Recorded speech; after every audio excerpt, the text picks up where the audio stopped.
Welcome back mga katambalan, mga hot topic and issue pag-usapan natin. Update po tayo kay Catherine Bernardo kung saan may ilang mga photo at video na lumabas. Ito nga po ay kuha doon sa naging shoot nitong si Catherine.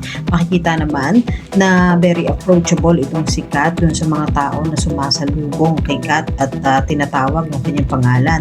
Makikita nga na meron pang ilang mga feature itong si Kat kasama yung kanyang mga fans na nakipag-picture taking pa nga itong si Catherine. At makikita naman yung pagiging natural ng isang Catherine Bernardo at very down to earth dun sa mga fans niya. At may ilang din mga photo at video na ito nga po ay kuha doon sa naging shooting nitong si Kat. Samantalang si Kat nga po ay nag-post din ng ilang mga photo at video niya ng muling pagdalaw po niya sa Abbey Clinic. Makikita naman na kinuwento nitong si Kat yung mga treatment na ginawa sa kanya na mga facial na parati nga pong sa Abbey Clinic nagpapagawa itong si Catherine. Makikita naman na napakaganda ng kutis at itong si Catherine Bernardo at makikita rin na napakaganda ng outcome nung ginawang facial kay Kat na in-explain niya nitong si Kat dun sa kanyang video. Makikita naman na napakasimple at napakaganda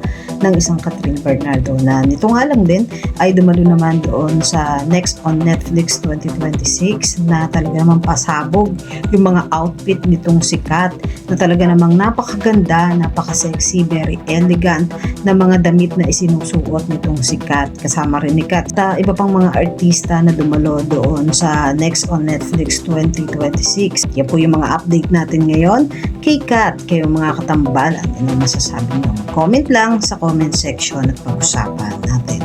Yan ang mga hot topic and issue dito lamang sa Tambalang JK.